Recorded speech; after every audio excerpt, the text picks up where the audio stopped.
गरीब न्यूट्री कुलचे वाला। कुछ भी कहो भैया, आपके न्यूट्रेला कुलचे का तो स्वाद ही अलग है। आपके जैसा न्यूट्रेला कुलचे कोई बना ही नहीं सकता। न जाने क्या ही डालते हो अपने कुलचे में जो इतना ज्यादा स्वाद आता है। बचपन से ही इसी काम में लगा हूँ भैया। न्यूट्रेला कुलचे बनाते बनाते अब 35 साल हो गए, तो स्वाद तो आएगा ही। और इसमें अपने हाथ के पिसे हुए मसाले डालता हूँ, तभी तो इतने ग्राहक लेकर बैठा हूँ। बिल्कुल ठीक कहा भैया। आखिर कपिल के न्यूट्रेला कुलचे क्यों इतने मशहूर थे कि हर कोई उसका दीवाना था? ये जानने के लिए हम चलते हैं इस कहानी की शुरुआत।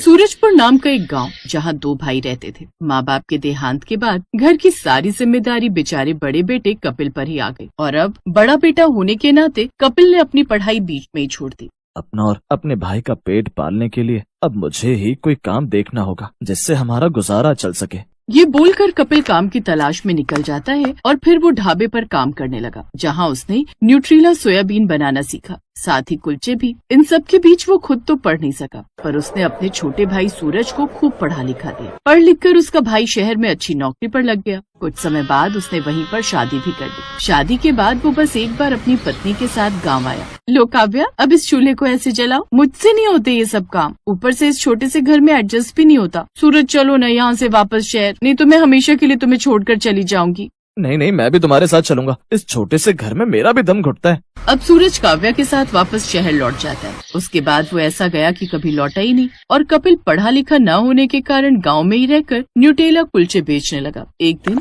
जब कपिल न्यूटेला कुलचे का ठेला लेकर शाम के समय अंधेरे में घर लौट रहा था, तभी उसकी नजर एक गाड़ी पर पड़ती है जो बीच सड़क में अंधेरे में खराब हो गई थी। अर्जुन, ये अचानक गाड़ी कैसे बंद हो गई? सर, गाड़ी के अगले वाले दोनों टायर में पंचर हो गया और आसपास कहीं दुकान भी नहीं दिखाई दे रही है। पर मैंने ऑनलाइन मैकेनिक बुक कर दिया है, उनको आने में थोड़ा टाइम लग जाएगा। कम से कम 1 घंटे के अंदर आएगा वो यहाँ पर। ओह माय गॉड, इस गाड़ी को भी अभी खराब होना था और ऊपर से मैकेनिक भी इतनी देर में आएगा। मुझे तो बहुत तेज भूख भी लग रही है। यहाँ तो कहीं आसपास होटल या रेस्टोरेंट भी नहीं दिखाई दे रहा है। गाँव है साहब, यहाँ तो बस कोई ठेला ही मिल सकता है। मुझे सामने एक ठेला तो दिखाई दे रहा है, हो सकता है उस पर कुछ मिल जाए। जल्दी जाओ, जो भी है लेकर आओ, अब तो बहुत तेज भूख लग रही है मुझे। मालिक के कहने पर अर्जुन उस ठेले वाले के पास चला जाता है और कुछ देर बाद लौटता है। मालिक, इसके पास तो न्यूट्रेला कुलचे हैं, क्या वो लेकर आ जाऊं आपके लिए? कहा तो था तुझे, जो भी है ले आ। मुझे तो बड़े बड़े रेस्टोरेंट से ज्यादा छोटे छोटे ठेले पर ज्यादा खाना पसंद है। लेकिन ये न्यूट्रेला कुलचे आखिर होते क्या? पहली बार ऐसी किसी डिश के बारे में सुन रहा हूँ।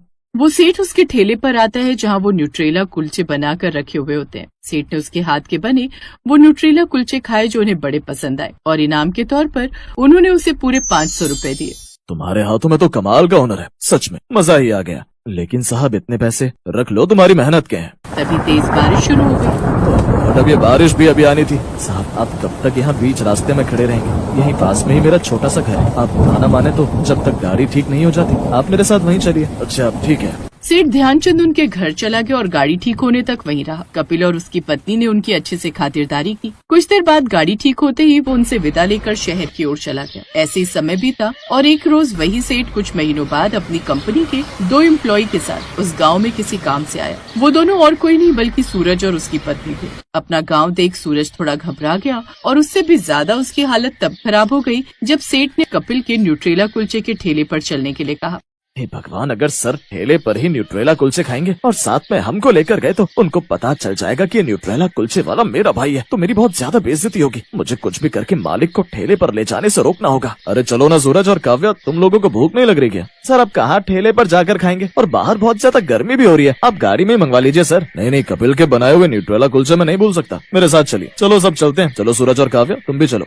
सूरज की लाख कोशिशों के बाद भी आखिरकार उसका मालिक उसको उसके बड़े भाई कपिल के ठेले पर लेकर चला ही गया। और सूरज को देखकर उसका बड़ा भाई कपिल बहुत खुश होता है, लेकिन उसे देखकर सूरज अपनी नजरें चुराने लगता है। तभी कपिल सूरज को देखकर खुश होकर बोलता है, अरे सूरज, तुम यहाँ आओ, बैठो ना। अगर आने से पहले तुम मुझे फोन कर देते तो मैं तुम्हारी भाभी से कहकर सब लोगों के लिए खाना बनवा देता। क्या सूरज, ये तुम्हारे भैया हैं? नहीं नहीं सर, ये भला गरीब न्यूट्रेला कुलचे का ठेला लगाने वाला मेरा भाई क्यों होगा? पहले हम लोग बस एक साथ पड़ोस में रहते थे, तो बस इसीलिए एक दूसरे को जानते हैं। अच्छा अच्छा, तभी मैं सोचूं कहाँ तुम इतनी बड़ी कंपनी में और कहाँ ये ठेले लगाने वाला भाई कैसे हो सकता है। और बताओ कपिल, काम कैसा चल रहा है? सब बढ़िया सर। तो तू अब हमारे लिए 3 प्लेट न्यूट्रेला कुलचे लगा दे, हम सबको बहुत तेज भूख लगी है। जी जी, अभी लगाता हूँ। कपिल उन सब के लिए गरम गरम न्यूट्रेला कुलचे बना देता है।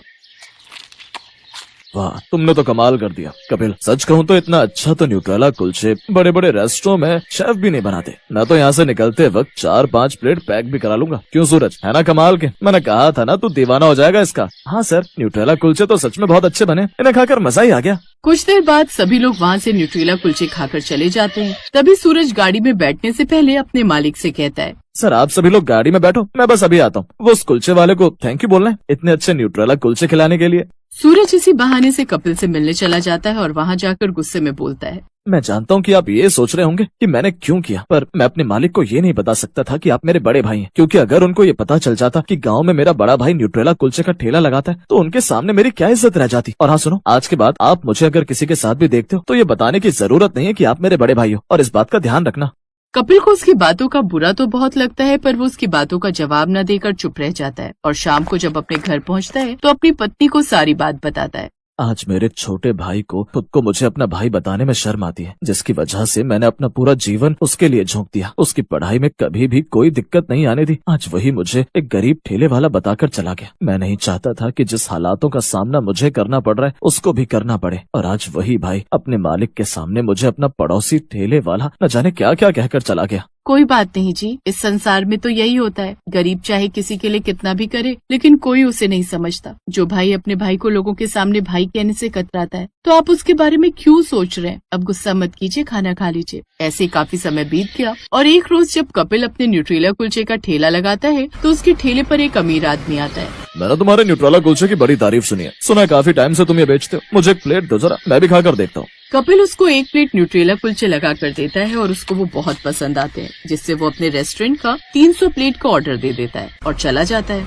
1 साल तक कपिल को वो ऐसे ही ऑर्डर देता गया और एक दिन वो बहुत अच्छे पैसे कमाने लग जाता है। उन पैसों से वो रेस्टोरेंट खोल लेता है, जिससे उसका रेस्टोरेंट भी बहुत अच्छा चलने लगता है। तभी एक दिन सूरज अपनी पत्नी के साथ उस रेस्टोरेंट पर आता है, तभी उसकी नजर कपिल पर पड़ती है। अरे आप यहाँ, लगता है आप यहाँ भी न्यूट्रेला कुलचे बेचते हैं। अपने ठेले से आप फिर काम पर आगे, लगता है आपकी पूरी जिंदगी ऐसे ही निकल जाएगी। तभी कपिल का नौकर बोलता है, सर ये आप क्या बोल रहे हैं? हमारे मालिक को ये यहाँ पर काम नहीं करते, बल्कि ये पूरा रेस्टोरेंट का ही है। क्या कहा तुमने? ये इनका रेस्टोरेंट है? जी हाँ, सही सुना आपने, ये इनका रेस्टोरेंट है। और क्या कहा था तुमने कि तेरे पास भी मेरी तरह एक घर और गाड़ी होती? पता है, जिसके सर से बचपन में बाप का साया चला जाए तो घर की सारी जिम्मेदारी बड़े बेटे पर आ जाती है। और तुम जो कुछ भी हो ना, अपने बड़े भाई की बदौलत यहाँ खड़े हो। अगर वो तुम्हें बचपन में पढ़ाते लिखाते नहीं तो तुम आज यहाँ नहीं होते। तुम्हें अपने देवता समान भाई से ऐसा बोलने में जरा भी शर्म नहीं आई? और उस दिन सूरज को अपने किए पर बहुत पछतावा होता है और वो अपने बड़े भाई से माफी मांगता है, जिसके बाद वो उसे माफ कर देता है। कपिल के पास अब सूरज से भी बड़ा घर और गाड़ी थी। Best buddies. Hello friends, thanks for watching this video. अगर आपको ये वीडियो पसंद आया है तो प्लीज लाइक, सब्सक्राइब, कमेंट्स करें इस वीडियो पर, और हाँ, शेयर करना भी ना भूलें। और भी मजेदार वीडियो देखने के लिए नीचे दिए गए बेल आइकॉन को दबाएं। देखते रहिए बेस्ट बडीज।